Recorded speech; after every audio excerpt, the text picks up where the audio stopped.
Bonjour, voilà, ça c'est notre quatrième numéro de discussion sur la langue et le peuple Wolof. Voilà, donc j'ai fait des constats après les premières publications, j'ai essayé de revoir un peu les choses, comment ça se passait et quelles sont les différentes réactions que je pouvais avoir, mais je me suis rendu compte que, enfin, il y a un peu d'impact quand même. Voilà, donc quand vous êtes, enfin, je ne sais pas si le terme convient, mais en tout cas, c'est le terme que j'ai envie d'utiliser. Quand on vous craint dans ce que vous faites, parce que tout simplement, c'est en harmonie avec la vérité. Vous savez, la vérité, les gens craignent la vérité. Quand on vous craint dans ce que vous faites, je crois que vous devez mettre un peu d'eau dans votre vin.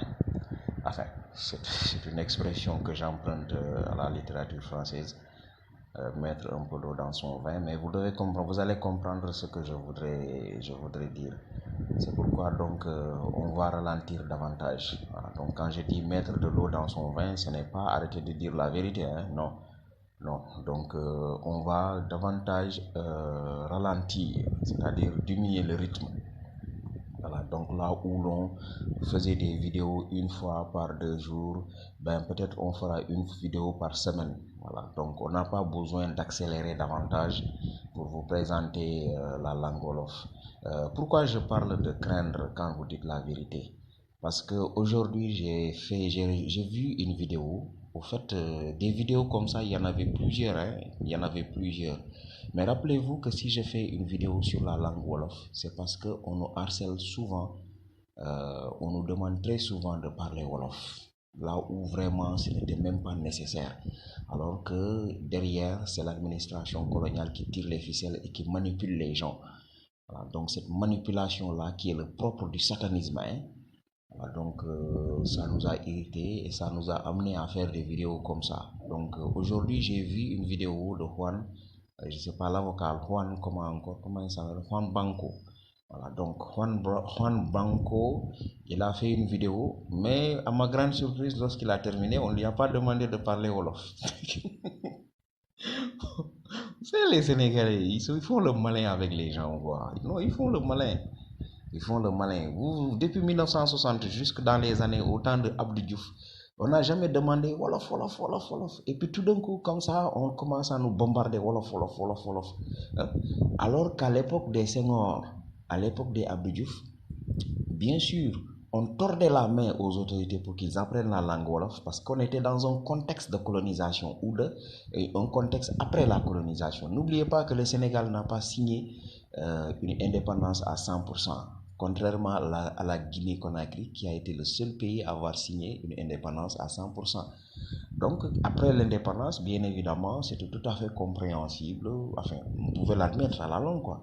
Mais depuis l'an 2000, si vous connaissez bien l'histoire du Sénégal, depuis l'an 2000, il y a des choses qui ne vont plus tenir concernant la colonisation, concernant la présence des Blancs sur le sol africain. Ça, il faut connaître l'histoire, hein. Il y a des choses qui existent, il y a des textes, il y a enfin, des consensus avec l'Occident. Donc, depuis l'an 2000, il y a des choses qui tenaient à l'époque, mais qui ne peuvent plus tenir. Voilà, donc, même à Touba, hein, donc il y a eu une certaine torsion, une certaine obligation à amener les gens à parler la langue Wolof à Touba. Mais il faut savoir que Serigne Touba ne parlait pas Wolof. Bon, il se peut qu'il comprenait la langue Wolof, mais lui-même, il ne parlait pas Wolof. J'ai suivi aussi une vidéo dans laquelle on nous disait que, voilà, El Hadj Malick Sy, lorsqu'il venait ici au Sénégal, en quittant le Soudan, il parlait le toucouleur. Mais on n'a pas précisé parce qu'avec la langue toucouleur, il y a énormément de choses à découvrir. Voilà, c'est l'une des langues au Sénégal qui cache énormément de secrets, la langue toucouleur. Et ils ont bien précisé toucouleur. Ils n'ont pas dit halpulaar. Voilà, donc il faut que ce soit clair. Quand je vois Aboubakry Moussa Lam qui fait n'importe quoi dans ses travaux, hein, vraiment, ces travaux vraiment sont très décevants. Il n'apporte pas de lumière, il ne précise pas, il n'apporte pas d'éclaircie, il ne fait que rendre les choses beaucoup plus floues. Donc là, je vais donc venir à la langue Wolof. Je vais revenir à la langue Wolof pour vous parler de la langue Wolof. Mais là, me voulant beaucoup plus académique, mettant de côté mes sentiments, mes impressions et surtout l'irritation qui est à l'origine même du fait que j'ai commencé cette vidéo, je vais donc mettre les choses un peu plus dans l'ordre et donner le contexte originel de la langue Wolof. Donc on va partir depuis le commencement. Hein? Voilà, donc vous savez, pour ceux qui ne connaissent pas mes recherches ou qui ne savent pas dans quoi j'évolue, j'ai fait des recherches dans plusieurs domaines. Il y a plusieurs sujets, il y a plus d'une centaine de sujets sur lesquels j'ai fini de faire mes recherches, notamment l'origine de l'humanité. Hein? Voilà, pour ceux qui ne me connaissent pas, je suis le seul à l'heure actuelle dans le milieu scientifique, dans tout le monde entier, à défendre la thèse bigénétique. Voilà, donc ça aussi c'est un détail que vous pourrez garder pour mieux me connaître et savoir qui je suis. Voilà, donc je ne suis pas là pour vous expliquer ce que c'est que la thèse bigénétique. Si vous ne savez pas ce que c'est, ça veut dire donc que vous n'êtes pas apte à prendre part à des discussions comme ça. Vous allez entendre mais vous n'allez rien comprendre.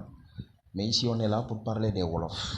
Voilà, donc bien évidemment quand on vous dit que les Wolofs ne sont pas africains, ça ne signifie pas qu'ils n'ont jamais été sur le continent africain.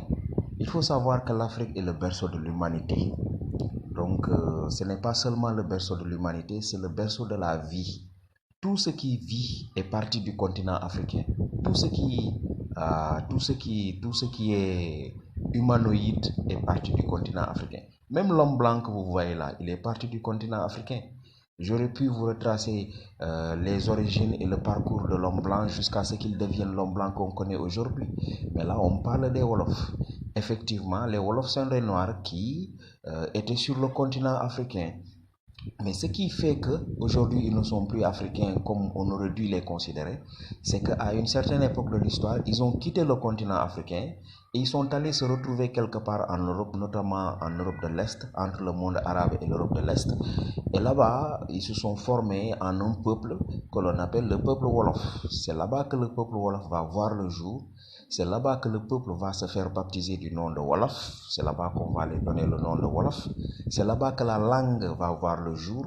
C'est là-bas qu'ils vont fusionner pour former un seul peuple. Voilà, donc c'était bel et bien des Africains. Hein?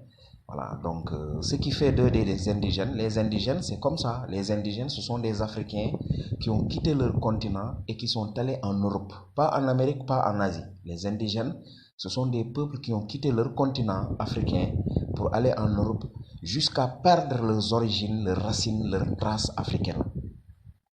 Oubliant complètement qui ils étaient, oubliant complètement comment leur ancêtre avait s'appelé, quel était son nom de famille. Quelqu'un qui quitte par exemple le continent africain, qui va en Europe à l'aventure et qui ne sait même plus à quelle famille il appartient en Afrique, qui perd complètement ses traces, quelqu'un en quelque sorte qui a complètement coupé le cordon ombilical avec ses origines, avec sa genèse. Voilà ce que l'on appelle un indigène.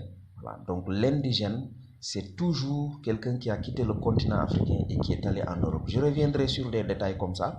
J'avais entamé une discussion sur ce que c'est que l'indigène et l'indigénat sur ma page Facebook. Mais ces imbéciles d'administrateurs coloniaux là, ils ont encore pas supprimé ma page. Bon, espérons qu'ils ne le feront pas ici. Voilà. Donc les Wolofs étaient bel et bien des Noirs qui ont quitté le continent africain et qui sont allés en Europe pour s'établir là-bas, et c'est là-bas qu'ils vont se former en un seul peuple. C'est là-bas que leur langue va voir le jour, une langue qu'on appellera la langue Wolof, et c'est là-bas qu'ils vont s'établir jusqu'à ce que voilà, on en décide autrement. Donc j'ai commencé par vous dire comment ils ont quitté le continent africain. Je reviendrai sur ces détails-là. On restera toujours sur la genèse. Le temps est en train de passer, mais la prochaine fois que je reviendrai sur la langue Wolof et le peuple Wolof, ce sera toujours pour vous entretenir sur les origines, c'est-à-dire la genèse du peuple et de la langue Wolof. Voilà, donc notre discussion tire à sa fin. Les 10 minutes qui nous étaient imparties sont terminées, presque terminées. Voilà, donc je vais couper jusqu'à la prochaine. Voilà, merci beaucoup.